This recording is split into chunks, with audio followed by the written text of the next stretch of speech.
got chicken, ducks, and roosters on the farm. I'm just beating back with Susan the alarm. Johnny ate the grass, he's mooing on a bong. Gypsy blisters never sing for long. I hope I'm not wrong, I hope I'm not wrong. I hope I'm not wrong, I hope I'm not wrong. I hope I'm not wrong, I hope I'm not wrong. I hope I'm not wrong, I hope I'm not wrong. For some reason, I felt like you lived in Orlando for some reason, or like far. And so I was like, I feel bad about asking people that live far because I'm like, I don't want them to be like, you're not cool enough for that. But that's cool. You don't live far. That's awesome. How long have you lived here for? I live here, at this point, I've been back 10 years. Oh, sick. Okay. Yeah. I've lived here for 4 now. I moved here in 2020, so it feels like I've been here for a long time though. It's awesome. But we are sitting down today with the host of Funny Style Podcast and stand-up comedian, Chris Robinson. Thank you. Well, I'm so glad you decided to come on. How's your podcast going? I know that you just said you've done 100 episodes or over 100 now. Yeah, we're at 109. 109. Today. Sick. Yeah. How's that been going? Like, how do you feel? It's been going really good. Awesome. So it's a weird thing though, because it's a very niche podcast. It's for comics, but we're actually talking about comedy. It's right. Like, we're just in there talking about topics, trying to be funny. Yeah. It's literally, we talk about the business of comedy. Yeah. It's a podcast for comedians. Yeah. I mean, really. Yeah. But what that does is it narrows it down to a very small number of people. Yeah. But the people that we do have listen to it all the time and say they get really valuable information out of it. Yeah. And what it's been for me is a networking tool. Yeah. Because we've had a bunch of headliners come through, comedy club owners come through, and we're able to, usually when we do those interviews, the 4 of us that are on the podcast, or 3 of us usually when we have a guest. Which is you, Preach. Me, Preach. Matt Glidden, Brian Milligan, and Rafiq sometimes. And Rafiq, gotcha. Well, actually, Brian's the one that's sometimey. Rafiq's usually, okay. But no, they usually get booked by those people in the room. Okay, Just because how often do you get to sit down and have an hour and a half conversation with, somebody with a booker or anybody? Yeah, exactly. Do you feel like that's where you want it, or do you think you want the podcast to go somewhere else? Or farther? That's where I want it for now. Okay. Yeah. My goal with it, because now we're starting to do shows as a group. So now what I'm doing is when I get booked to headline somewhere, I'll go, hey, can I bring my own openers, or do you want me to just come by myself? And if I can bring my own openers, I literally send them their headshots and the logo for the podcast. So I have a version like of a brand logo. kind of. Exactly. Yeah. So it's like when I come out and I bring these people, it's a part of the Funny Style tour. Yeah. Okay. I see. Yeah. I see. So my goal for it is to get to a point where comics can kind of use it as like a stepping stone. Yeah. So for now, again, that group of comics that's with me, they Preach is starting to get booked to headline here and there. Yeah. So, I've seen him headline at Madcaps, I think it was. And I'll be honest, I didn't really... I've seen Preach 100 times, just because we do everything together. We live in the same area. And I had never seen him do, I think, more than 10 minutes, really.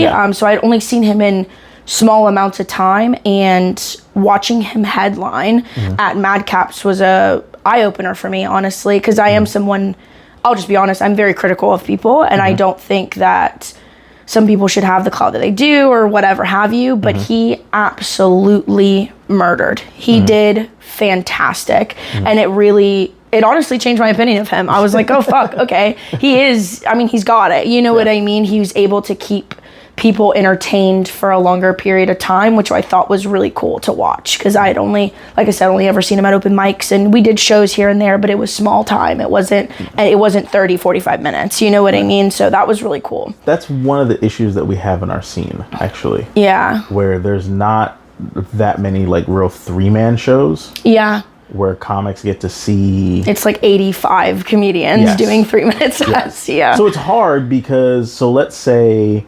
Because this is where I get myself in trouble with the ranking of comics, right? Yeah. I love that you use the term to get yourself in trouble, because I can't wait to get into the controversial things Chris Robinson says among a lot of people. And I know there's going to be so many people that are going to see this episode and go, what the fuck? And I'm excited for that. I think that it's important to have conversations, because me and you have very different opinions about a lot of things, but... it really doesn't necessarily mean someone's correct or not correct.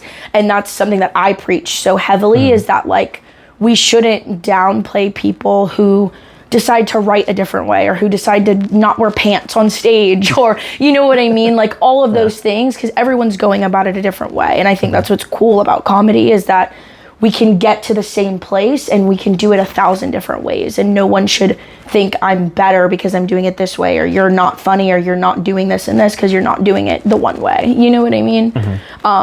So yeah, I think that's interesting, but you can continue saying about the ranking of comedy. Because what'll happen is you have, like, say, Pineapples, for example. Pineapples is a super hot, super easy room. Yeah. It's very easy to kill in Pineapples. Yeah, it's so fun. Yeah. So what'll happen is somebody like Frankie Paul will come up and do 10 minutes and kill at Pineapples.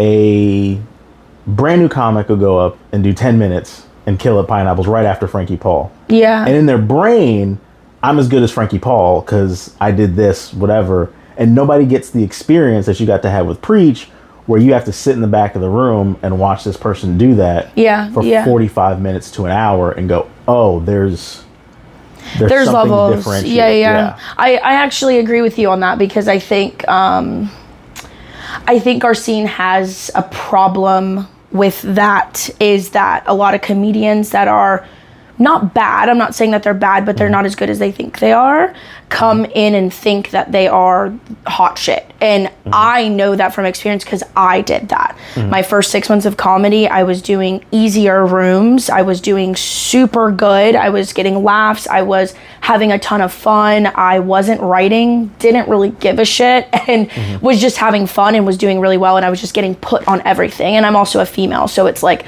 we gotta have one, you know what I mean? So they just do that. And it made me think, okay, I'm up here, until I started doing shows out of town. And then when I started doing Orlando and St. Augustine, or, you know, wherever, then I realized, I suck. You know what I mean? Well, like, I'm not that good. So that's a part of my philosophy. Yeah. Is what we have here that's really good is how supportive the comics are. Yeah. Our biggest downfall is how supportive the comics are. Correct. Yes. There's nobody here who goes, you suck, and you need to, like... But then I do it, and I'm a bitch. Whenever I tell somebody, hey, like, you're bombing, and you're not as good as you think you are, you shouldn't even be a booker, you shouldn't have your own room, but I'm a bitch for saying that. Well, that's everybody's issue with me. Yeah. A lot of people really have a problem with what you say. But I know, like...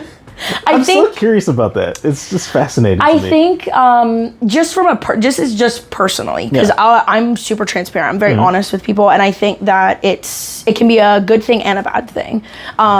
For me, I'm not going to sit here and say I've listened to every single episode of your podcast, but I definitely have listened to episodes or clips, or, you know, things that people sent me, even like, hey, you know, this is something that he said, or whatever have you. And I think it's not necessarily always what you're saying. I think it's more so people don't know you enough to be like, oh, he can say that. You know what I mean? Like, if for example, we'll just be stupid and say, if Tony Hinchcliffe or Joe Rogan were to say the exact same things you do, people would be like, oh my God, you know what I mean? And like, that's so true, for example. But I think people don't necessarily know you enough. And I think that's part of it, because I definitely got put in the swing of like, dude, Chris Robinson fucking sucks. Why is he such a dick? You know what I mean? Like, I got put in that whirlwind of opinion, and that's why I kind of was like, I need to step back and like, who the fuck is he? You know what I mean? Like, how long? I don't even know how long you've been doing comedy. So it's like, I feel bad for making an opinion about something that may not necessarily be true, or why is it like that? You know what I mean? Yeah. So I think that is part of it. I'm at 7 years. 7 years. Okay, cool. Yeah, cool. Yeah. I'm a little over a year. I'll be 2 years in May of next year. So it's, you know, it's one of those things. I think that's part of it. I think people, you know, hear things and they're like, wow, that's a bold statement. You know what I mean? But if they don't necessarily know who you are as a person, or how long you've been doing comedy, or really what your intentions are also, that sometimes is a part of it too. And we all change as people. Like, if 2 weeks ago you would have said, hey, Chris Robinson's going to be on your podcast, I would have been like, what? Like, what am I thinking? You know what I mean? But now I think it's important to have these conversations about comedy and who people are and why we think the way we do and why you're doing the way that you do, because you obviously are headlining. Comedy's going really well for you. You have a podcast, you're happy, you're writing, you do good, you don't bomb, you know what I mean? So it's like, you're obviously doing something, right? Well, there are people who have been doing comedy for a long time that still bomb.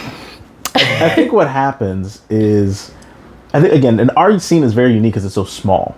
Yes. To me, there's post-COVID comics and there's pre-COVID comics. Yeah. And I think the problem is, pre-COVID comics, there's only like 3 of us in the area. Yeah. So we're coming in with our sort of longer understanding of the scene and already having been established in this area and knowing the comics that came before and all that other stuff. And I'm still like Duncan's been doing comedy for like 30 years. He's been doing comedy for a long time. Eugene has been doing it like 12 years. So of the older people, I'm still the youngest. Yeah. But I've been doing it long enough to remember like open mics, the room open mic. Yes. Yeah, I've heard about that. Comics would come from all over to come to this area to do comedy in that one specific room. I've seen rooms come and go. I've seen people come and go, all of that sort of thing. I think the pre-COVID and post-COVID comedy thing is on a national scale for sure. Like, I think it's so evident and apparent in comedy. Like, really, we can even just say pre-TikTok, post-TikTok, really, is what we can really pin it down to, is that TikTok changed comedy completely. Whether people want to admit that or not, it's changed everything about comedy. Well, so it's changed the business.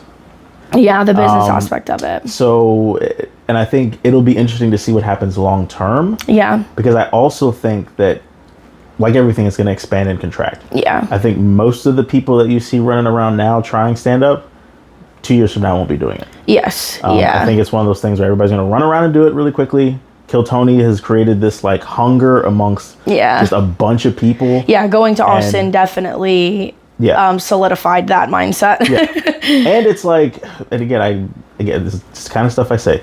Yeah. There's a whole crop of like edgelord, like, what's edgelord? Like you're just trying to say the edgiest thing you can think of. Oh, and like there's shock no factor. Structure to it. You're just up there, whatever. Yeah. And there's only so the way 3 people just popped into my head. There's only so much room for the white guy that lives in his mom's basement just saying the most horrible thing he can think of. There's only a couple of those. Yeah. There's only room for a couple of those. Yeah. And I mean, like, say what you want. These guys aren't Tony Hinchcliffe. Right. They're not Anthony Jeselnik. Yeah. And it works for them because, like, for specific reasons. Like, I think Anthony Jeselnik, the reason why it works is because he's a good-looking, clean-cut... Like, when he's up there, you think he's a lawyer. Yeah. And then he says these awful things, and it's the juxtaposition of him saying these crazy things. It reminds me of that one comedian, I can't think of his name. He's an Asian guy and has a thick Texas country accent. Oh, jeez. I cannot think of his name, but, like, he's so Asian-looking, and, like, he dresses kind of very neutral, like you don't really know, and then he starts talking and he's like, what's up y'all, is it? And it's like, what in the hell? So that creates there's a thing there that's interesting. If you look like the type of person who should be saying these things, like if you look like the type of person where this seems real, like Anthony Jeselnik is charming because he's saying these awful things. And there's just something about him that makes you feel like he doesn't actually believe that. He's just saying that. Crazy. Yeah. If you're up there with your sweaty, dirty hair and your dirty pants and your holy shoes, and you get up there talking about you fucking your sister, it's then like, people are gonna go, "This is uncomfortable," because I don't know if he's joking or if he's not, or if this just seems like a dirtbag. Yeah. And there's a lot of that flocking into comedy right now. Yeah. I agree. I think that. Yeah, like I said, going to Austin definitely changed my perspective about pretty much everything. It really helped me a lot in many different ways, because it's really like, what we have here is a good thing, but fuck, they don't know anything. Like, genuinely. There are so many people that, like, are good comics, don't get me wrong. They could hold their own in other places, but Austin is a different monster, and you see so many people that are phenomenal at comedy and so many people that agonizingly, painfully suck and just have this idea of going on Kill Tony and blowing up and all this and that. And so it's, you know, people just look as crazy as possible and try to do the craziest thing possible. And it is annoying because it's like, it isn't going to work, and we all know it's not going to work, and they will weed themselves out eventually. But having to fucking sign up at a damn strip club 50 comics deep, waiting 4 hours to do comedy in front of 3 people, I didn't pay for that, but I did. You know, so it definitely, you learn a lot. And I think that is true. Like, people just, it's a fad thing. Just like the TikTok clips and like roasting people, and Matt Rife doing that brought the fad clips of like roast people in the crowd and get a clip and post it. You have to be good at that. Like, so many people try and they are horrible. Yeah. And it's like, it takes time to develop. So like, I'm laughing because it's like, you're coming over to the dark side of let me see. Listen. I've been on the dark side. That's the thing. Okay. I've been on the dark side, but I am someone that, how do I like to put it? I'm someone that's been on the dark side, and I've gotten in screaming matches with comics in Brevard comedy scene. Everyone that knows me is like, yeah, she's fucking nuts. But I also am realistic at the same time. I think that it's important to have the dark reality of what's going on, but I think there is too far. And I think sometimes I'm not good enough or educated enough or any of those things to be like, well, you shouldn't write comedy like this. You know what I mean? I'm not that way. And I'm the type of person that's like, just let people do whatever the fuck they want. It doesn't affect me. You know what I mean? Like, well, yes and no. So one of the things that, and like, it's weird because like, how do you have this conversation without like, bro, like, I've done this, that, and the third. I mean, you do it on your podcast all the time. But because it's actually like your number one favorite thing to do. But it's like, you have to differentiate. So like, yeah. So again, like, so when I say like crowd work, like, it's a difficult thing to do, and you have to be good at it before you just jump into a room. Because what can also happen is, especially on these 98 comic lineups, one person will go up and ruin the rest of the show. By going up and just being like, again, it's not just being an asshole to somebody. That's not what it is. So like me, I developed crowd work. So we used to, this was during COVID. I've told this story before, but I used to get frustrated because my big thing was like writing. I would sit and write and write. And at the time it was, I literally never once have done that. Really? Ever. I don't think I've ever written for more than 10 minutes. Oh, really? Because I can't focus, and it just frustrates me. I have I have multiple notebooks front to back, just writing. Yeah. And then I would do shows with Eugene in particular, and Eugene would go up, and after the show, people would be like, "Oh my God, Eugene's so funny." Yeah, he's ridiculous. Just off of the head. Like, how do you blah, blah, blah, blah, blah. And I was like, I'm sitting here busting my ass writing material, and the material is word for word better, but because he's off the cuff and he can flow that way, people just gravitate towards that. They love when someone's able to do that. Yes, and I think the part that frustrates me the most about people's opinions about things and how things are supposed to be said and what's crowd work, what's not, what's better, what's not. I think at the end of the day, the most important thing is, are the audience having fun? Whether it's from your material or whether it's from your crowd work or, you know, whatever. I think that's our part, is like, you're entertainers. So that's what you should do, is entertain. Yes, but once you get to the point where you're running around working the clubs, what you'll start to find is there's a lot of 20-year headliner comics.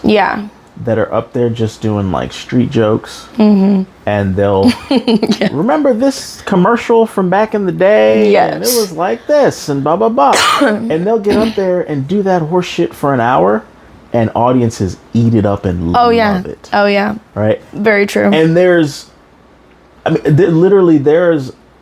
can think of off the top of my head like 5 of them that you could interchange who's doing the act, and you wouldn't even notice. Yeah. It's just the same cookie cutter. So well, yeah, I think that's still what I mean, though. I just mean it in like a super zoomed out general way, is that that's their material, that's them writing, that's what they do. If the audience is having fun, but you know what I mean? Obviously, it's going to frustrate us because we want people to grow and we do different comedy, but it's a necessity. And like, I can say that from experience too, because I did a feature spot at Joke Joint for Duncan 3 months into me doing comedy. Definitely should not have been on stage for 21 minutes. Definitely didn't deserve that. None of that stuff should have happened, but it did. And I did really good for how long I've been doing comedy, and I felt so good about it.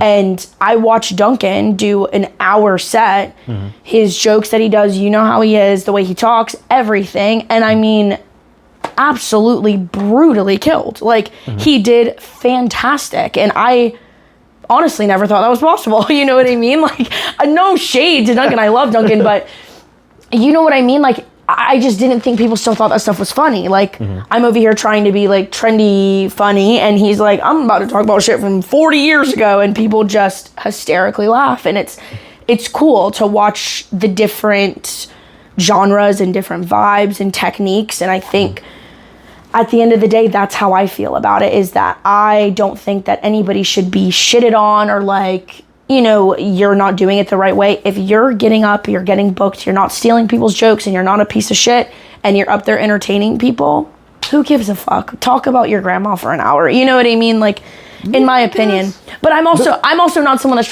that's trying to educate. You know what I mean? But also, you're not yet out there trying to get booked. Right. So what happens is you have a certain, and again, there's a bunch of older comics that I love. So it's not that. It's like there's ones that are just hacky and they're doing bullshit. Cruise comics, basically. Yeah, the problem then becomes there's a bunch of young, hungry, like hardworking, trying to get their comics. Yeah. And comedy clubs have 52 weekends a year. Yeah. So they can book 52 comics. Yeah. There are thousands of comics out there. Yeah. There's also an army of these old hat comics that absorb so much of the work just because they've been doing it for a long time. I know. And the people who are booking the comedy clubs have been booking for a long time. Yes. And these are all people who've been doing this since the 80s. Yeah. And there's no movement, right? So it becomes frustrating because it's like, all right, I'm struggling to break through, and then I show up. So I'm at the point where, because you're like right in the middle. You're like not one way or the other. You're not like brand new TikTok baby Kill Tony comic like me. Yeah. And then you're not like an old been doing it. Either. Yeah, you're not Duncan. Exactly. So it's right like, in the middle. Yeah, you're like in the middle. So it's in a weird spot. So I'll go in. So for example, like Gregory's. Yeah. Right? I have been working Gregory's since like when I started. The one time I did there, I absolutely bombed. Well, Gregory. So it was horrible. But I love Gregory's because Gregory's is it's a teaching space. Yeah. Because what most comics start out. So this is where I'm all over the place. But this is where sort of the Kill Tony divide messes comics up. Yeah. You go do Pineapples. Pineapples is a younger audience that reacts to a certain thing. Yeah. You can look them in their face and call them pieces of shit, and they laugh. Yeah. Right? Austin Kleeman kills there. Yeah. I mean, exactly. that if Austin could book an arena of that type of energy, he'd be a millionaire. Yeah. Like, literally, he's so funny and kills it there every time. You drop yourself into Gregory's, which is upper middle class white people, middle class to upper middle class white people, 45 and up. See, I opened for a black comedian. Okay, so maybe the audience was different. Yes, very different in my jokes. Wait, which one was it? Sean Banks. Sean Banks. Oh, okay, yeah. I love Sean Banks. Absolutely love him to death. He's so sweet. And he didn't know me from Adam. It's just my best friend's dad was friends with him way back in the day. So this is another example of like something happening to me very early on in my career that it was just because. Yeah. And he was like, look, my daughter's best friend does comedy. I know you're performing at Gregory's. Like, is there any way she could maybe do a guest spot or like whatever? And then he called me and was like, yo, what's up, girl? Like, and I'm like, what? And then I sent him like one video, and then he was like, yeah, you're good. Like, come through. We'll let you do like 7-8 minutes. And I was like shitting my pants. And I pull up, and he's literally playing Versace by Migos. And I'm looking around, I'm like, this is nothing but black people in here, and my jokes are and so then I'm like, I don't know what to do, but I'm just gonna be myself. That's all I know. And I bombed pretty bad. But it's a good experience. Also, he's unique because he's also from this area. Yes. Yeah. So he'll draw people that actually know him. Yeah, it was packed. So he'll get a packed and a more black audience in Gregory's than you would normally see. When you're in Gregory's, it's older white people. Yeah.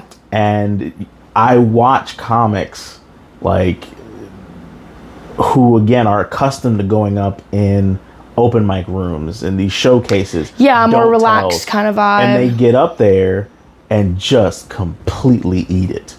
Because it's like, but the reality is if you go to all these comedy clubs all over the country, just mathematically, who has the extra money to go out on a Thursday night and drop $100, on the tickets and food and parking and all that? Right. When you do comedy clubs around the country, that's who's there. Yeah. It's, unless you're in like a hot comedy city like Chicago or LA or New York, you go to any of these comedy clubs around the country, it's middle-aged white people. Yeah. And you have to learn you can be you, but you got to figure out how to make you work with middle-aged white people. Yeah. So it seems like you're trying to kind of stick to like the comedy club and old school kind of way of doing comedy. It seems like you are more drawn to that style. I guess. I mean, I want to be a stand-up. I don't want to get big enough in stand-up to do movies and go do that. I don't want to do... I want to be... My intention in this is to be the greatest stand-up comedian that's ever lived. That is... Oh, boy, are that, folks? but that's... I mean, that's everyone's dream. I'm not saying I'm there already. I'm saying like that is... I don't know. You kind of almost say that. You've gone pretty damn close. But that's the trajectory. That's what I'm working on. Yeah. Yeah. You want to be the best that you possibly can be in stand-up. Yeah. So I'll probably have to end up being a part of sketches at some point because that's how you sort of grow your audience type of thing. Well, that's the thing I wanted to ask you about because your social media presence is pretty minimal. Yeah. I don't feel like you really focus on social media a lot. I need to get a lot better. So that's something you want to do? Yes. Yeah, okay. Yeah. Is there a reason why you really haven't, or it's just annoying? I watch people do it. Yeah. And it's time consuming as fuck. It's also like dignity sapping. Like I'm trying to. But why do you feel that way? So it depends on what you do with it. Yeah. So I've been working on, and I'm taking forever. I need to just do it. Yeah. So I've filmed a couple things for my YouTube channel that's going to be about cars. So I've already set it up, and I have 2 episodes recorded. I got to do all the editing, and it's so much work. Yeah, it is. 'Cause it's ridiculous. So it's called The Road Comic. Because here's my thing. Everybody's running around doing like dancing videos. They're hitting themselves on the head. Yeah. They're going into grocery stores and knocking things off. Like YouTubers now, is what you're saying. Like, I can't. I have too much. I don't know if it's pride or whatever. You could do like Kai Cenat. Do it. Yeah, it's like I can't do this shit. It could have been records. Yeah, so it's like funny. There's got to be something that I can do that won't make me feel like a whore. Yeah, but also grows an audience. Yeah, I see what you're saying. Yeah, so the concept is... So you feel like most of that stuff is just corny. Like, it's a like, hint of corniness. It's just painful. Like, even who does it well is Sean Madden. Right? Does he have a YouTube channel? No, but he does these he does these clips where he does like his little Florida skits and stuff. things. Oh my god, they're hilarious. Yeah, they're so like, funny.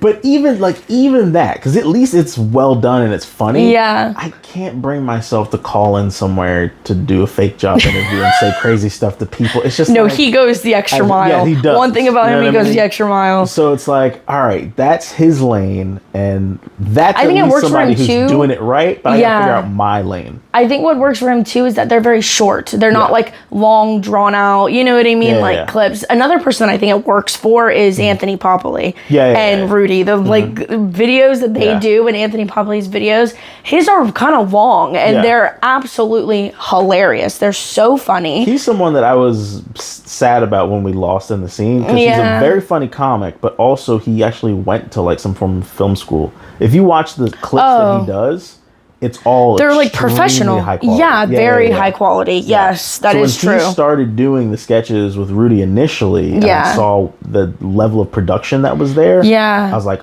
oh, it makes you more like take it more seriously and like watch it. But also like we should not like abuse him, but like the whole scene should descend on him. And everybody's just paying him to I don't know. I hit him up and I was like, hey, I'm going to Austin. He said, don't really care. And I was like, oh, okay. I literally am like hitting up all these people that like barely know me. Like, hey, I'm going to Austin. And they're like, left me on red. And I'm like, okay, perfect. Love that for me. But yeah, his videos are super funny and Sean's videos are hilarious.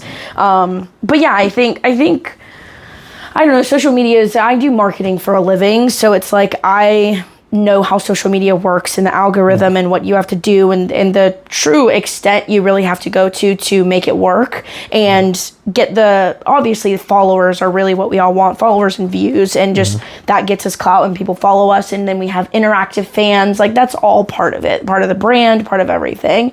And it is very complicated. It's very complex. It's very time consuming and it's frustrating because now with TikTok and Reels and all these things, you just need one fucking video. That's it. You just need one at the right time, right spot, boom, and you're set. Your account's good. You know what I mean? And that's frustrating because it's like you could do so little but also do so much and get the same outcome or nothing at all. You know what I mean? Even like one of the things I thought about, I shouldn't even give this away, but there's so many Preach is just going to steal the idea and start doing it and just block you and never talk to you again. But one of the things so there's a lot of like Instagram accounts, whatever, that you can build without ever showing your face. Yes. You could make an Instagram. So what I even thought about doing, I was like, I should make an Instagram account. Like those meme accounts and stuff. Like a meme account about stand-up comedy. And then once it grows to a certain size, I should start injecting myself. And slowly but surely stop posting the memes. And just... Yeah, because some people won't even know that happens. Yeah, exactly. I've seen people do that, though. There was, like, one girl, she used to have a Justin Bieber fan account, and it had, like, 1 million followers, and then she just started, like, deleted all the Justin Bieber photos and just started posting her life, and now she has 1 million followers, and it's hilarious. Obviously, you'll lose some, but it's worth a try, because I've seen people do that before, like football accounts or car account, you know what I mean, like anything, and then do that. But that's actually a smart idea, because I think more people should have more of a social media presence, and that's something that I just started doing like 6-7 months ago. I really started, like really whenever I started the podcast, I just started like actually posting clips and getting things out there with the whole caption bullshit and all that stuff, because I think it's important to have clips. And like if I'm like, oh, this person, you know, they're like, oh, he's a big comic, he's doing all this stuff, and then you go to their Instagram and it's like, a comic where, you know what I mean? Like that's kind of depressing. So that's a part of where the business has changed. So a few years ago, how old are you? I'm 33. Oh, okay. Yeah. So Renee Hart, who owns the Dania Beach Improv. Oh yeah. And West Palm, which they're in the process of moving right now. Okay. So her and a few other people put together like a comic summit. Okay. Right. So again, this is all stuff that's before like your guys' time. That was happening in the comedy scene. So comics from all over the state drove down there, and they did it at the Dania Beach Improv. It was literally a room full of comics, and Renee, I think the GM for the Miami Improv. Okay. And 2 like seasoned comics were on the panel. It was literally like Like, you went to like a UN event. Oh, that's cool. And the comics were able to ask questions, and they were able to respond. Okay. So the question that I stood on, because they didn't give me a solid answer at first, I had to ask the question like aggressively. Like, you stand up in the audience and ask it? Oh, okay, that's cool. It's like Dr. Phil comedy. I said, so listen, how many followers should a comic have before the comedy clubs start to like take that seriously?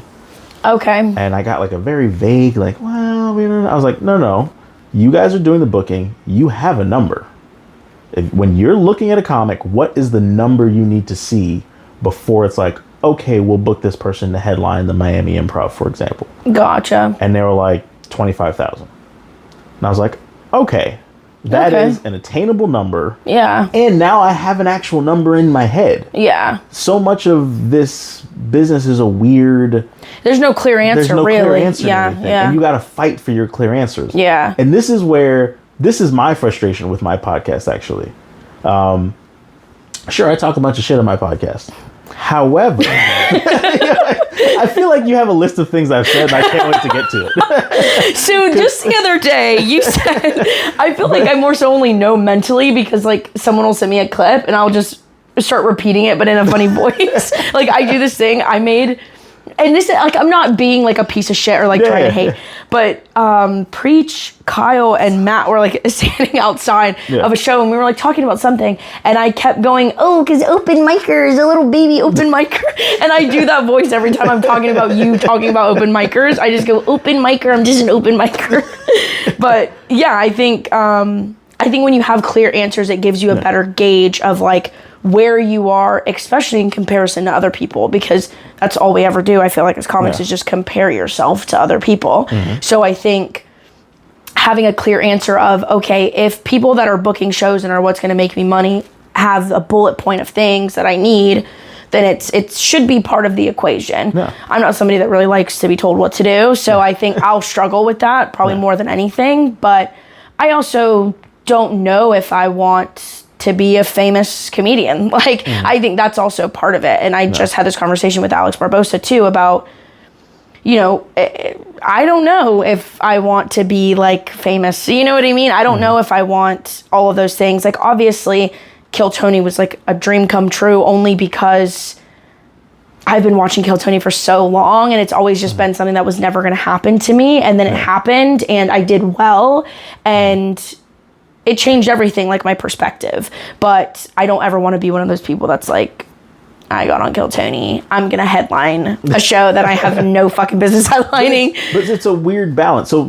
what I was saying about, in terms of me talking shit on the podcast, and I've had this conversation multiple times with club owners and touring comics. Yeah. The information that we give out on the podcast is information that otherwise you would spend years mining for. You know, this information you're getting from, like I said, going to that meeting at the Dania Improv, and fighting, raising your hand. Hopefully you can get somebody to call on you so you can ask this very specific question. When you work weekends with a headliner, back in the green room, you get little conversations going, and they give out little tidbits of information. And so the thing that I'm trying to do with the podcast, and I hope it balances me being a bit of a shit talker.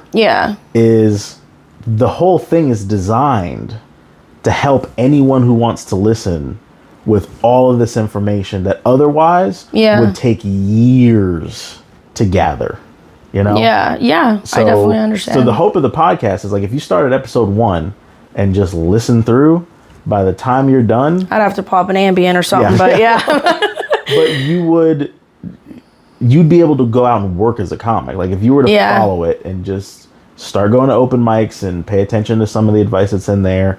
I'm even working on, and again, it's weird, because on one hand, I'm sure people go, well, who the fuck are you to come up with a document about what people should do when they start off as a comic? That's me.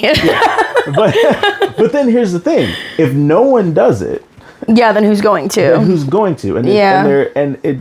Because again, one of the things that struggles that we have is there's no rules. Right, yeah. And when something's really tiny, there not being any rules is cute. Yeah. As it grows, no rules turns into chaos. Yeah, and anger, honestly, and frustration. And I feel like I definitely have seen that happening in Brevard because it is starting to grow and the rooms are starting to grow, audiences are starting to grow. Comic wise, not really, but it's just the same amount of people, which is kind of cool though. But the amount of opportunities are starting to grow, and I've seen the no rules and people not knowing how to stay the fuck in their lane and they don't know what they're talking about cause anger. And frustration and friction and arguments and unwanted DMs about the formula of comedy and how I should tell my fucking jokes when you bomb and I don't. Besides the point, I've seen it cause problems, and it's starting. It's probably been happening for like a month now. And, you know, honestly, like, to be transparent, a lot of us are just starting to go to Orlando because it's frustrating. You know what I mean? To have people who, like, have only been doing comedy for the same amount that I have so many opinions, and it's frustrating, you know? So. Well, there's also a weird, and again, I'll go back to who the hell am I, right? But there's also a weird. Who are you? There's a weird balance of power in this area. Yes. Because there aren't that many of, like, sort of the old guard comics. And also a lot of the old guard comics don't participate.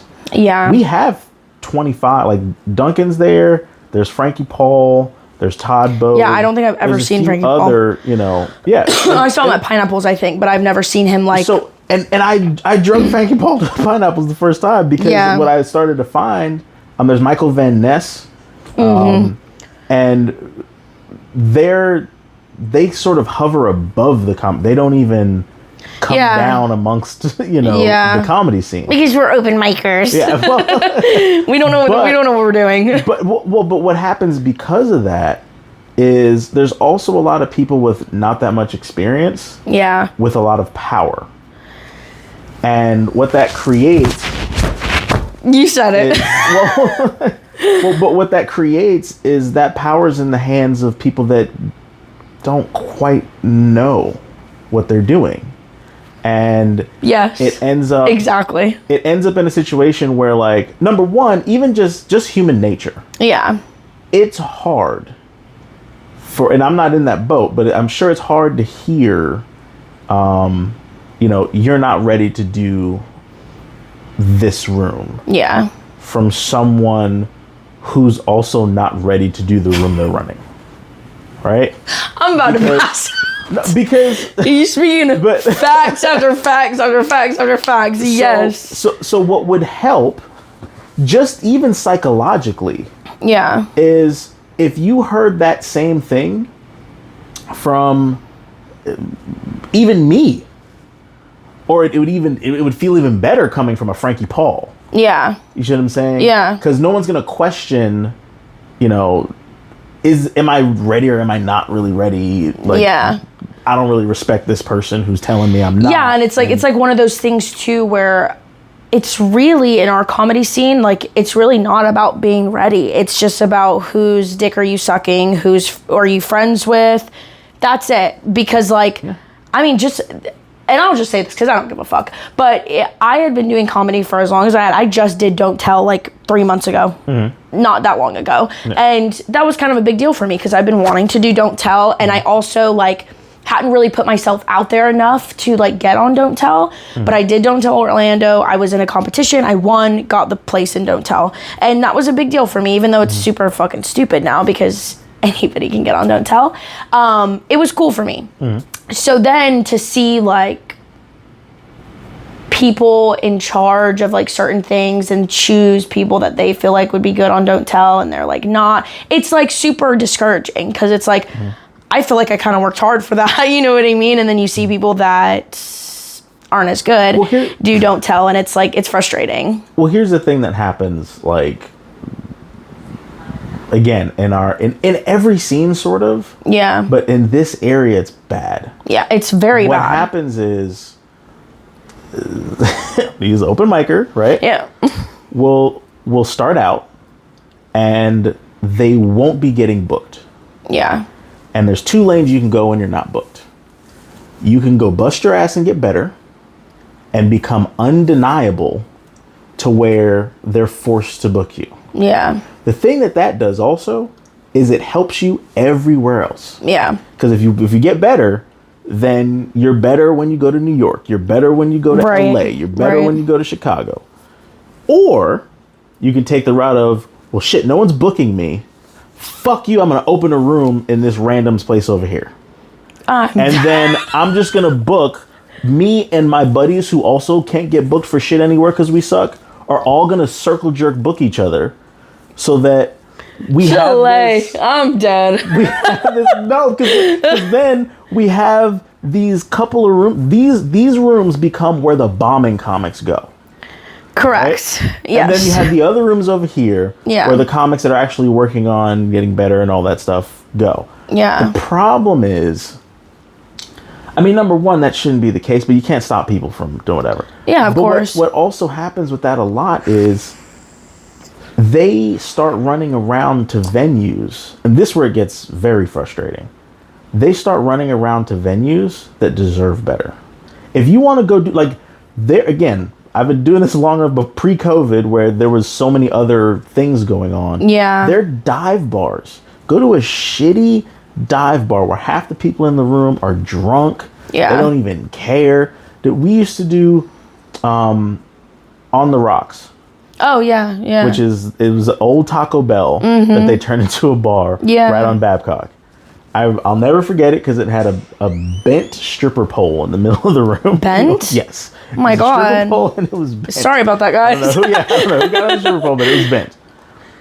And people would be hammered and you had to fight to get them to pay attention. Yeah, yeah. And if you're gonna just bomb, then go do that in those places. We had Steagles, which is where I started. Like, again, perfect example of separation. I've been like this from early. Yeah. When I first started, I started at Steagles. And Steagles was this place, it was like a Philly cheesesteak place over on US 1. Okay. Right? And I started there, and everybody's like, you gotta get in front of Duncan. And if Duncan sees you, then you can get on open mics and then you start from there. Right? Yeah. So I started. Not Duncan being goated. Again, unfair in terms of these new generation of disrespectful comics. Yeah. Duncan really started the comedy scene in Brevard. Yeah. I've heard a lot of people say that. Years Yeah. ago. You know, so a lot of this would not be here. And Duncan also is like the person that taught me how to hold a microphone, taught me how to have cadence on stage, and my first writing lesson ever was from Duncan. So I took his class as well, right? Yeah. So trust me, he loves telling people that. so even like the idea of that document, like what I want is so the document literally is just literally going to have like, this is how you hold a microphone so it doesn't sound shitty. When you the laws of power. When you get on stage, move the microphone stand. Don't just stand in front of the microphone stand and perform. Like, just different. And I understand it's rules, but it's like just so that it's like basics. It's just 101. Yeah, exactly. Yeah. But again, like comedy's so weird because you see people that don't move the microphone stand and nobody gives a fuck. You know what I mean? It's like, I think what has to happen is you learn the basics first. Like, it's almost like learning martial arts. Yeah. You learn the very, very basics first, and you learn the rules until you're good enough to break them. Yeah. What we have now is people who suck breaking the rules because they just don't give a shit. Yeah, yeah. And it starts to...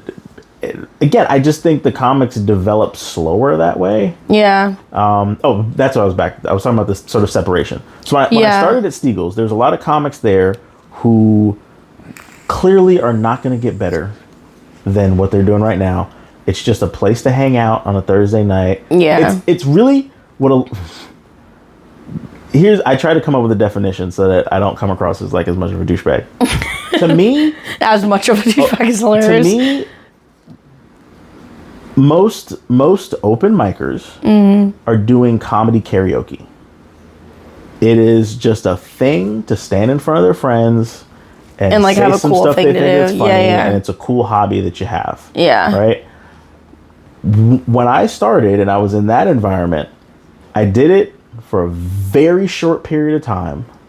And then once I got on at open mics, I was like, oh, this is where comics are going. To get better at comedy, to develop and to perform in front of a real audience. I very quickly stopped going to the other places. Yeah. You know? Because I feel like that's very prevalent in like newer comedians, I guess. Men and women, but I feel like women especially, is a lot of it's just like, I just want to be cool and I want to have something cool to do. Yeah. And it's very evident though, like you can tell, you know what I mean? People who like want to be cool and people who want to be funny. All right. So back to the comment about people being, again, people who are not taking it seriously, running their own rooms. Yeah. What'll happen is it'll be those kinds of people putting each other up, and you're taking away stage time, and then if it's a paid show, now you're taking away money. Yeah. From the comics that are actually busting their ass working at getting like good. Yeah. You know? Yeah. And it's little stuff like I'm gonna stop booking people that don't have headshots. Yeah, it's you're so like annoying. It's like the 10th person that I feel like I've heard say that. Like, if you don't have a headshot, you're out. Yeah, it's because it's getting ridiculous. It's like you don't take this seriously enough to spend $50 to go get like an actual headshot. Yeah, which will do all of this other. Like, you know how many comics have a podcast and no headshot? It's like you've done all of this shit. See? It's like you're doing all of this other shit. And it's such a basic, like, so again, and this might come across as me sounding like a douchebag, but this is me having talked to the comedy club owners, having talked to the bookers, coming back and going, hey, you might hate me for saying this, but this is what they're saying about us behind the curtain that I have the opportunity to be behind. One thing I can say though is I've never submitted a selfie for a flyer. I can say that. I've received those. Because I've seen that before, and I can say I've never done that. Yeah. But even like goods, I've received sweaty, like on stage and they're sweating. No. Oh, in their living room at home, sweaty. Like, that's hilarious. How am I supposed to, like, because again, with the shows that I'm booking, I'm the middleman. There's a venue, I come to the venue, hey, give me a budget, I'll provide comics on a regular basis, right? Gotcha. So it's not like it's me making the flyer. Usually what's happening is you're sending me the headshots, I'm emailing the headshots forward to someone from the marketing department of that venue. And as a marketing department. It's usually one person. The marketing, because as a marketing person, I see these comedy flyers and I'm like, what in the fuck are you guys doing? What is the font? What are the colors? And comedy is so cool and is so attractive, and like, do you know how many comedy flyers don't tell you what state it's happening in? Oh yeah. So I'm looking at it and I'm like, all right, so is this Atlanta or is this Chicago? I don't even know what the hell is happening. Yeah. So many flyers don't tell you what time the show starts. Yes. Like people are just throwing stuff out there and they don't know the basics of what they're doing. Yeah. So that's the only like frustration about it, is like people need to come in and figure out, okay, kind of tweak things about that in a way, like. And then the last part, in terms of like me saying stuff, I don't know when comics became so sensitive. Child, you and me neither.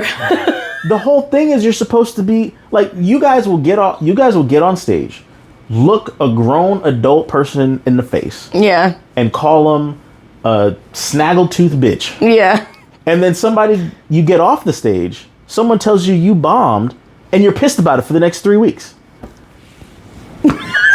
Like, also what happened? So there's a lot of people using the stage as their safe, happy place.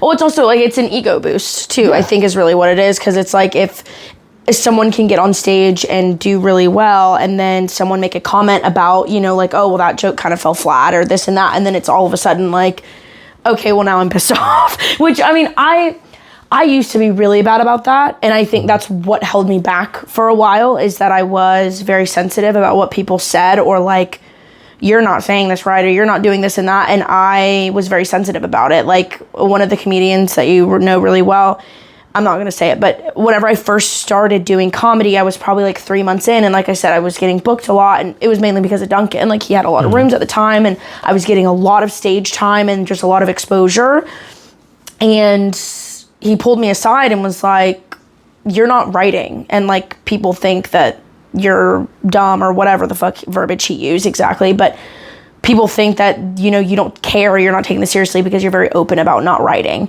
And I'm like, it's not to be like, oh, I'm not writing. It's more so like, I don't know what the fuck I'm doing. I did this because of a dare. You know what I mean? Like, and now I love it. And I don't ever want to stop. And I do take it seriously now. But at the time, I was just kind of figuring myself out. Like, I don't know what kind of comic I want to be. I don't know what kind of jokes I want to do. Everyone goes through that. And so I think that's a lot of it is like people kind of having opinions about the way people should or shouldn't be doing things, even though there's a beauty in doing it differently. But there are stuff that works and there is stuff that doesn't. And that's very apparent. And we all know what doesn't work. You know what I mean? We're just all trying to figure out what does. And I think that's really what it comes down to. And I think it's very interesting that you see that, because it's like, it's so bad here. It happens so bad, and it's frustrating. And I grew up somewhere where there was no comedy. Like, there was no comedy scene. I grew up in the fucking middle of nowhere. So there's no comedy scene. Shit's not funny. Nothing's fucking funny. Like, there's no comedy anywhere. So like, I didn't get exposed to a comedy show that's happening near me until I moved here. There was no comedy shows. There was no venue. There's nothing. It was just music, basically. So it's been cool to like be around that. But now that we're on the other side of it, it's kind of like, you know, there's pros and cons to everything. And I agree with professionalism needs to be a part of it. And I think that's where a lot of people kind of have strayed, is professionalism. And I'm one of those people sometimes, because I think that there are more relaxed situations, and, you know, but I struggle with being professional. And I think that it is holding me back. And I want to get to the point where I am more professional about things, because that's how you advance in life, really, not just in career, but in life. So that's cool. I think I agree. Yeah. Now, so you started doing comedy 7 years ago. What made you start doing comedy? I've always wanted to do it. I started stand-up 7 years ago, probably 12 years ago. Okay. I wrote 15 minutes.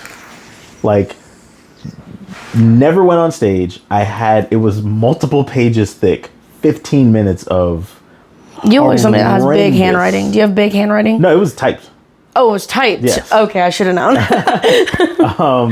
But 15 minutes of horrendous material. Yeah. Because I just had it in my head so my dad had done stand-up.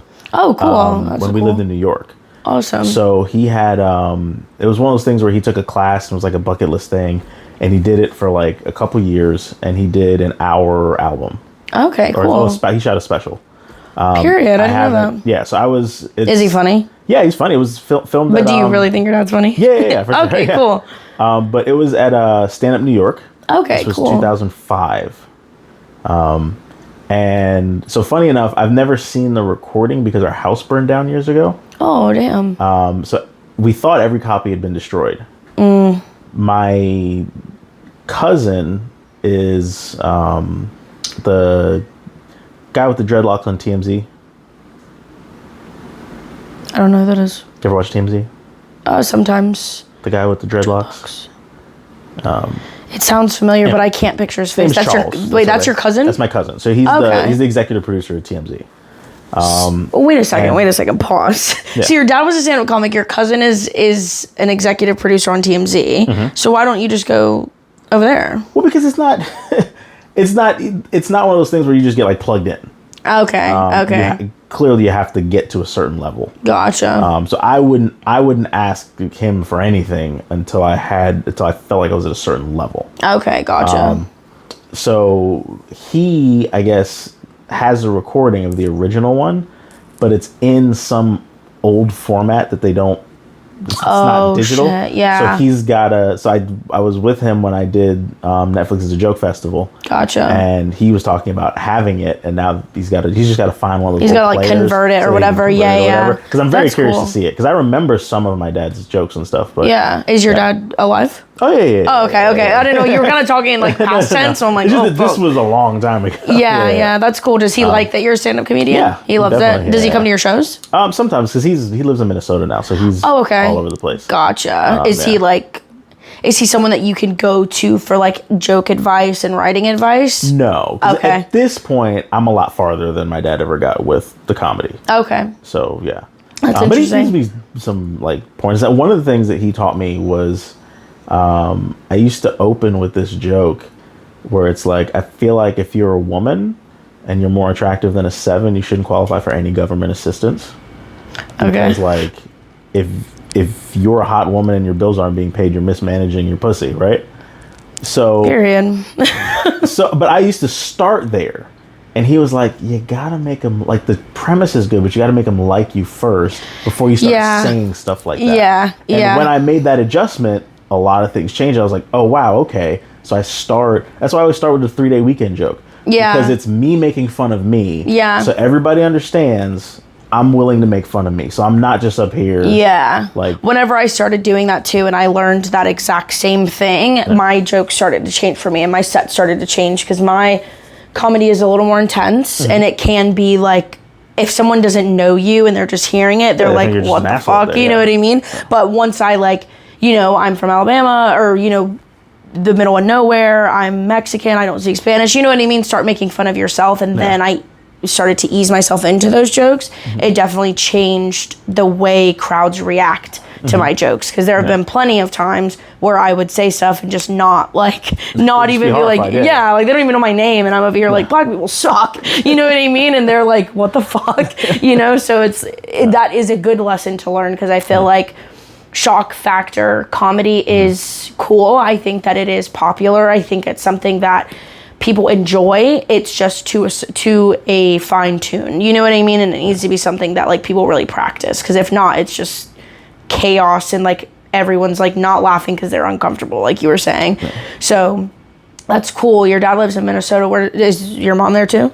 Well, so my dad and my stepmom, we have a business here, and so they have a place here and a place in Minnesota. My little brothers are like really amazing soccer players. Oh, sick. So they got recruited to play in the MLS Next League at an academy up in Minnesota. Cool. So they ended up going up there. Cool. So yeah, they travel back and forth, and then actually was able to book last year, and I'm going back again. What is that called? Goonies Comedy Club, up in. I think I've heard of it. Up in Rochester, Minnesota. Okay. So cool. It's the other thing, because now I'm at that weird point where it's not profitable to fly out to like the middle of nowhere, stay in a hotel, and do whatever. However, if you are willing to fly Spirit. Right. And if you're willing to sacrifice your life and put your life on the line. And you're willing, and you can book shows in places where you have a place to stay for free. Yes. It then makes low paying shows profitable. 100%. Or at least you're breaking even, so you're not losing money. Yes. So I'm at the stage now where I'm trying to build relationships in as many places as I can where I have a free place to stay, so that I can have jumping points to then, because because that's really like the only reason why I was able to go to Austin for 6 days, was just because of resources, and like we had somewhere to stay and like a cheaper flight. I mean, that's just what you have to do, and like that's cool. It's the experience over, you're not having to make too much sacrifice, and you're not having to like eat fucking beans for the rest of the month just to do one show, you know what I mean? So it's good to have family that's like spread out, and friends and connections and stuff, so you can make those trips. I don't know about Spirit though. Spirit just filed for bankruptcy, or like they're about to. Yeah, I just saw it today. That's gonna suck. Yeah, so it's like, about to go up. Fuck, what are we gonna do? Yeah, I saw that. That's cool though. I've always wanted to go to Minnesota. You know what comics should do though? What? Which I might do this at some point. I had a friend who got a job at the airport, and depending on which one of those jobs you do, you fly free. That's true. And my buddy who did it, so you gotta fuck around and become a pilot. So a friend of mine did that in college, and while like everyone's in college, he's in Jamaica for the weekend. Yeah, he's in Cancun for the because he flies free. Yeah. So you fly to like, honestly, a flight attendant. Yeah. I don't know if me and you could be flight attendants. Yeah, I don't know about that, but that's actually a good idea. Bag people. They can fly for free. Yeah, that's true. Because I feel like if you just work for an airline in some way or capacity, you're either flying for free or super cheap. If you're, whatever. Yeah. I'll clean the bathrooms for Delta. I really will. I love Miss Delta. That's crazy. That is a good idea. Or like, yeah, like if you worked for like a cruise line, but like not in a comedy way, but you still get to like go all the places and you get off the port and whatever, then you can have basically free transportation all across the world, which is a good idea. That's smart. You have to learn how to finagle things. I think being resourceful is the most important part of like any artist in any way, shape, or form, whether it's comedy, music, physical art, dancing, whatever. Like being super resourceful, I feel like is like something all of us have in common, because what we're doing isn't gonna make us money for a really, really, really long time. So like we have to make adjustments in that way. What's your favorite state you've done comedy in? My favorite state? Well, honestly, Florida. Florida? I think Florida's very underrated. Yeah. Florida's crazy. So, who was it? Antoine. That's, he's touring with David Jolly right now. Yeah. And talking to him, He's I was hilarious. like, so what is it like, being on the tour? Yeah. And he was like, Florida's the hardest state to do in the country. I was like, interesting. And I found that it sort of is, when I was in New York, audiences are a little bit tighter, actually. So what's interesting is it used to be that the South is where everyone was uptight. Yes. And the North is where everyone was free thinking. Yeah. Now it's sort of had a weird cultural shift. Yeah. Where in the South you can kind of say whatever you want. And then in the northern states is where the fucking liberals have done change. Yes. It's weird. So I honestly like it. I like it more than LA. I can't really compare it because LA was such an extreme experience. It's unfair to compare anything to that, How did you get on Netflix as a joke fest? So I don't know if I got lucky. I choose to think I got lucky because I can't. Wow, it's you being humble. Really? I can't bring myself to think that they chose, that they're like specific, but I find that very hard to believe. So I did chocolate Sundays. Okay. So they have it's a online audition. Okay. So you do an online audition. It's like a bunch of people in the audition, and I think 2 people make it through. Gotcha. So I made it through to the first impression show, and you get 3 minutes. Okay. Right. There were so many people auditioning. My date was 2 years away. So you get through the audition, and they go, "Here's your date in 2023," and they literally wrote in the email, "This is not a typo. Your date is 2 years away." So I got that in the thing, right? And then randomly, as the date got closer, I got a second email saying, "Hey, we moved you to this date."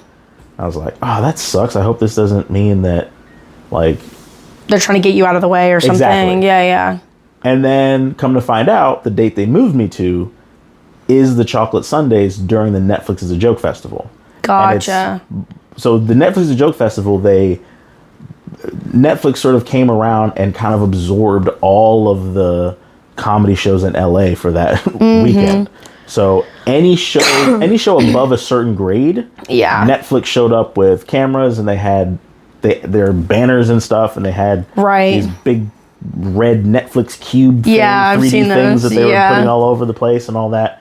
So all those shows got turned into got absorbed into the festival. Gotcha. So you got picked for Chocolate Sundays, but then that became Netflix a part is a of joke. the Netflix is a Joke Festival. Okay, I see. That was one of the, Chocolate Sundays is one of like the most well-known showcases. In the country, but especially in LA. Gotcha. So that became like a really cool experience.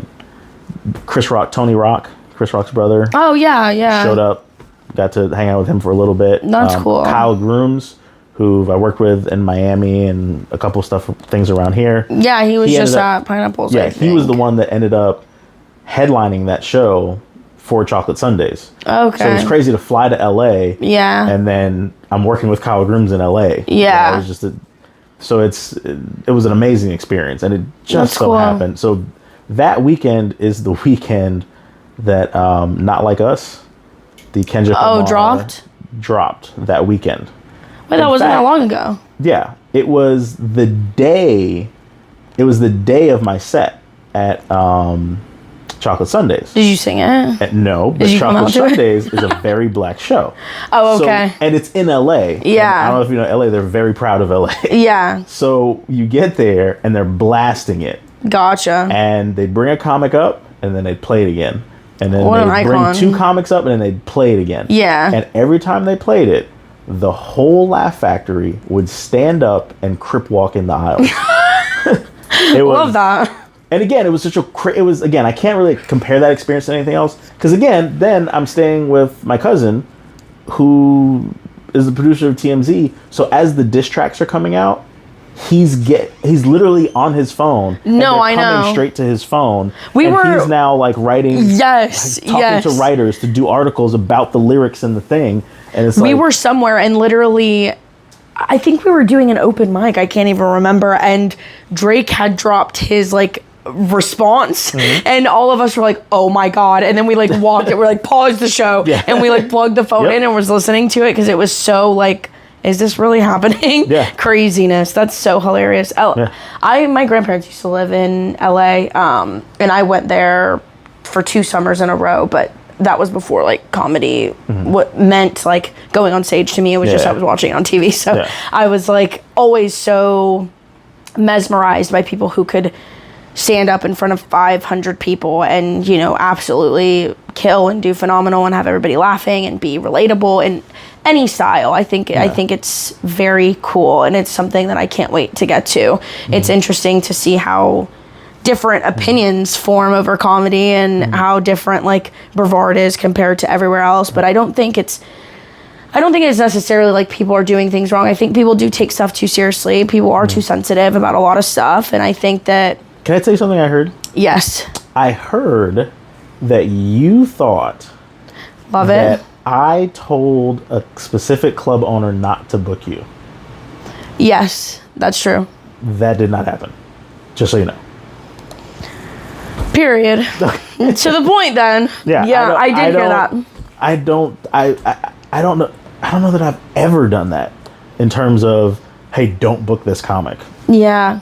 Never. That's I don't even crazy. know you well enough to be angry and be like, don't book this person. Yeah, it definitely was something that I like didn't necessarily believe, but then it was like, I didn't know you, so I'm like, maybe he said that. I don't know. You know what I mean? Because it was like at the point in my career where it wouldn't have surprised me if someone said that. You know what I mean? Like, oh, maybe she's not ready. That whole spiel. And so it obviously is going to be irritating if anybody says that, but it's good to know that it's not true. What I will say, if someone asked me, hey, she rated a headline, I'd be like, probably not yet. Absolutely not. That I would have definitely said. Yeah. But in terms of like, don't book this comic because I don't do that. Yeah, I definitely. In fact, this is why I was super mad when I heard that. Right? Yeah. I've booked everyone. So one of the things that annoys me about this area is there's so much love amongst comics that book each other on these unpaid shows. And here I am. Underscore bold italicized unpaid. And here I am booking people on paid shows. And you're like, that guy's an asshole. Yeah. I'm the only one trying to make sure everybody actually gets paid for doing this shit. Gotcha. Yeah, no, so I completely agree. I agree. I think definitely like how you were saying, when money's involved, that's when things change, because you're taking stage time and money from people that do deserve it and deserve a shot and be able to try and all those things. And I think when it's frustrating to watch people just book each other in a circle over and over and over and over and over again. I feel like we're running out of time. No, we still have a little bit. Yeah. Were there any specific quotes? Because I'm very curious. Let me think. So there was one, and it's actually funny because people send them to me. Like, I genuinely, it's not even like I'm out seeking the quotes because I watched, like, I was sent the clip whenever you talked about me. So, like, I watched that, obviously, and listened to the rest of the conversation. But, yeah, it would just be things that, like, were sent to me. Like, oh, well, open micers are doing this. It was always, like, open micers. And I think sometimes your, like, cadence or demeanor in the way that you're talking about comedians that have been doing it less than you sometimes comes across as, like, he's a dick. You know what I mean? Like, he's such an asshole, or he's egotistical, or, but let me be fair. Stick up for yourself. Defend it. I'm not talking about comedians that are doing it less than me. Yeah. Because I don't talk that way about Cam. And Cam has been doing it around the same amount of time as all the new comics that we have around here. Yeah. I am talking about the people that are not good and are just not ready. Yeah. So I had this conversation with Jacoby Burton. Oh yes, years ago, yes, right? yeah. Because I was an open micer. This is the thing that frustrates me about like people getting offended by the term open micer, right? It's like if you want to be an electrician and you start off as an apprentice, Yeah. you can't go, don't call me a fucking apprentice. Like, how could you that's what you are. Like, this is how it works. Yeah. And the thing is, it would be one thing if I was saying all that and I somehow magically stepped into comedy and never went through the open micer phase. I'm just so magical. Yeah. I was an open micer just like everybody else was an open micer. And it's something that you work to get. So I was at a show with Jacoby and I was like, can I ask you a question? How do I get to not be an open micer? Yeah. And he goes, stop going to open mics. I'm like, what do you mean? He's like, be so busy with book shows that you do not have time to go to every open mic and just stand around in the back of the room with everybody. Yeah. I love Jacoby. He's so nice. And I worked to get to a point where at this point, I don't need stage time because I'm booked enough that if I want to try a new joke, I'll try it in the middle of my set. Yeah.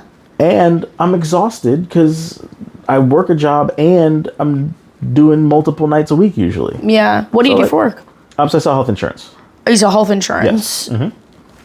Okay. Yeah. Is that the business? Yes, that's the family okay, business. cool, cool. Do you by the way, I've signed up multiple comics for health insurance. Yeah. Because a lot of comics don't have health insurance. That's true. I don't have health insurance. Yeah. Health insurance is very important. I literally I turned 26 in September and I lost my health insurance. So now I'm like, fuck. I'm about to get a whole lot crazier because I can't go to therapy. Yeah, you have to already know. You sell like independent policies and it's your parents' business? Yes. Cool. That's cool. Do you like doing that?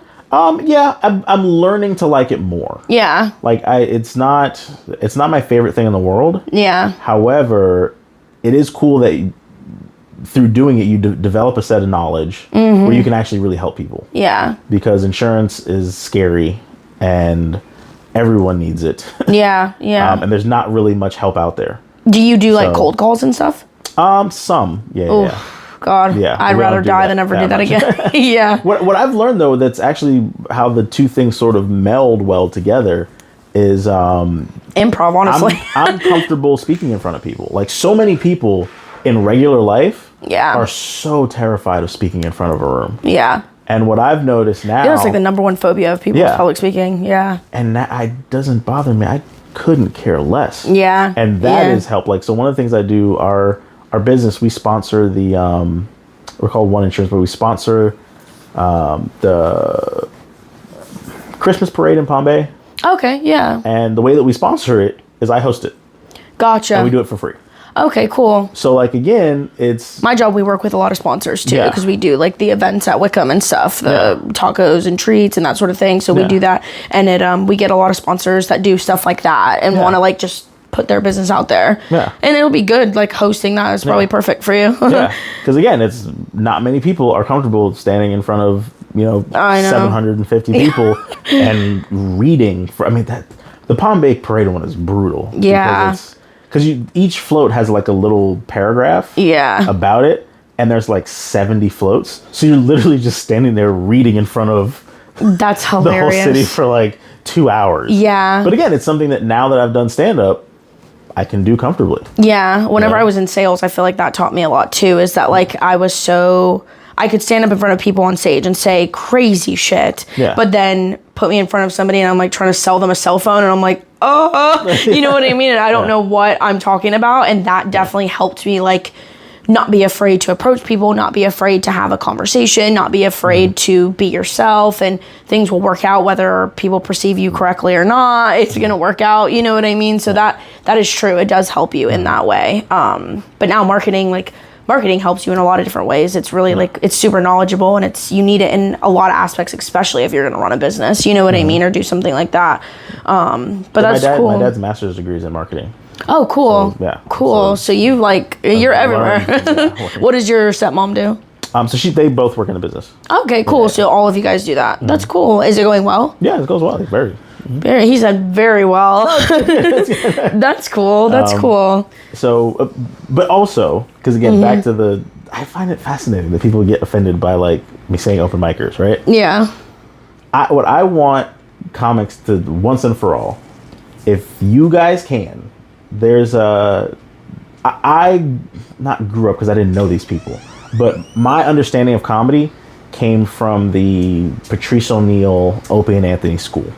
That's like where I learned all that from. Okay. And there's a thing called Hack Court that they did. Okay. They did one with Jim Norton that's a little hard to hear.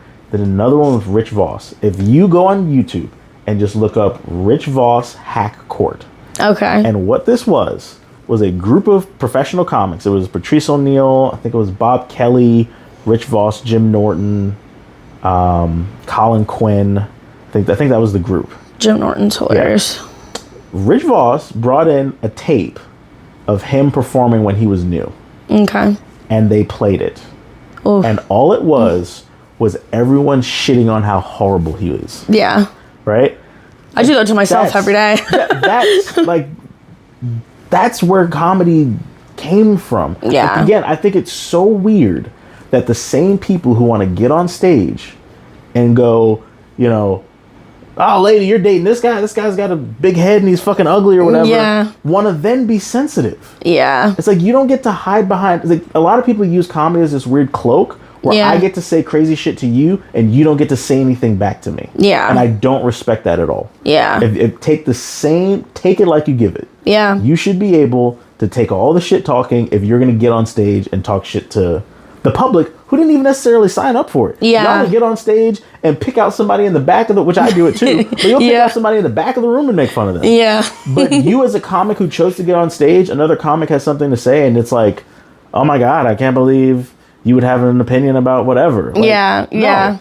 Yeah, because I'm very opinionated about a lot of things, and I'm very vocal about it. Like, if someone asks me, like, you know, what do you think about this, whatever, I'm very vocal. But I also think that it's important to get that in the same retrospect, because it just makes you a better comedian at the end of the day, and it makes you less sensitive, and it does make you...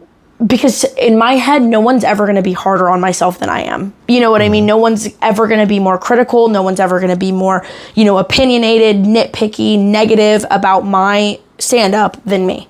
So to hear somebody else like say something that I already know is a bit frustrating, because I already know what I need to do next time. I already know. But it's always about people's opinion. And it's not necessarily a good or a bad thing. I think that... It really boils down to people love to give opinions that shouldn't have an opinion. But so that, again, it all goes back to the original problem in our scene. There's no... I think if you were up there and had your set, right? Yeah. And then some 5-year comic that's active in the scene said, hey, you should try this, whatever. Yeah. I think you'd have a very different response. Yeah. Than if you're 8 months in and someone who's 9 months in walks up to you and goes, well, you know, my philosophy is blah, blah, blah. That's like, what are you talking about? Exactly. So, I mean, again, like I say much, like, is there something else I said? I'm very curious. No, I don't. I think it's more so just the, like, the aspect of it and the mindset and how it's being said, if that makes sense. It's not necessarily what you're saying. It's, like, how it's being said, I guess. And, like, I always try to, like, take myself back and put myself in other people's shoes too, because I understand the frustrations, especially now that you've explained it, like the frustrations with newer comics and what they're doing and this and that makes sense. That is frustrating. It's frustrating to me, and I'm not even, like, involved in that really. Well, and I give you another example. Iron Oak Post, right? Yes. Is an awesome venue. Yeah. In downtown Melbourne. They're working comedy now. They are? Yes. We were, like, at Chumley's somewhere. Yeah, we were at Chumley's. Preach and Noah and them were there too, but the guy had come over. He's like a bar manager or whatever. He had come over to grab something from them, and I was like, you know what, I'm just gonna ask him, because I heard it and they posted it on their Facebook. Comedy shows coming soon. And so I was like, you know what, I'm just gonna ask him. And so I did, and he goes, yeah, but, like, we're booking, like, not from here. Oh, can I tell you why? Why? There, for years there was comedy at Iron Oak Post. That's what I heard. It was done by local comics who did an absolute shit job of running that room. Ugh. To the point, and this is my, because again, most comics are too new to have seen that happen, so they don't understand the danger of what they're running around doing. Yeah. They created a situation now where Iron Oak Post is like, we're not going to deal with locals. Yeah. Local comedy is a joke. Yeah. Because they come in, they put up a bunch of people that bomb nonstop. Yeah. Like even one of my, and again, I don't know that I'm I guess maybe this comes across as entitled or whatever, but one of the things that I notice when people start new rooms, I'm always fascinated when they don't reach out to me. I'm like, wait a minute. Do you know who I am? No, but you're gonna create the first impression. Yeah. For this venue that you're doing. And you're gonna book the same crew of bomb machines that you book at these other bad shows. Why would you not grab me, Preach, Eugene, like Duncan, even a couple of people that are proven commodities? Yeah, that reliable, really. Enough of a show. Yeah. So that the venue isn't gonna go, oh, we're not gonna do comedy. This is dumb. Yeah. They book the same, and then it bombs, and then a few weeks later you hear, oh, well, they're not doing that room anymore. And it's like, well, God, I wonder why. Yeah. So like it's this weird thing where like there's this separation of like we're gonna rebel against the working comics, and it's like, all right, but it's not sustainable. It's not. There's a reason why we're working and getting paid to do this. Yeah. And some people aren't. Yeah. It's not that somebody's being mean to you. It's that you're not worth paying to see just yet. Yeah. Yeah. So like, and again, I don't know. And I always used to complain about Orlando because Orlando to me, it's different now that people have moved and stuff has kind of changed in Orlando, but it was a powerfully gate-kept scene. Yes. Yeah. It was, you had to kiss this ring and this ass. Yeah. And otherwise, you're done. Yeah. And I used to complain about that so much, but now that I'm experiencing the polar opposite, it's like, oh, you need some gatekeeping. Yeah. Because if not, random people are going to walk off the street and then just start doing this as if... Yeah, and then it's just not quality shows. Yeah. And then, I mean, like, even... Like, one of the things that bugged me is people will book a venue and then reach out to me and go, hey, like, what comics should I book? And I'm like, if you don't know what comics you should book, what made you think to reach out to venues? Yeah, yeah. That's insane. Because the venue part's easy. Yeah, the venue part's the easy part. It's the comics part that's hard. Yeah. And it's like, and even like who to reach out to, you're gonna get a different response if you don't have the relationships. Yeah.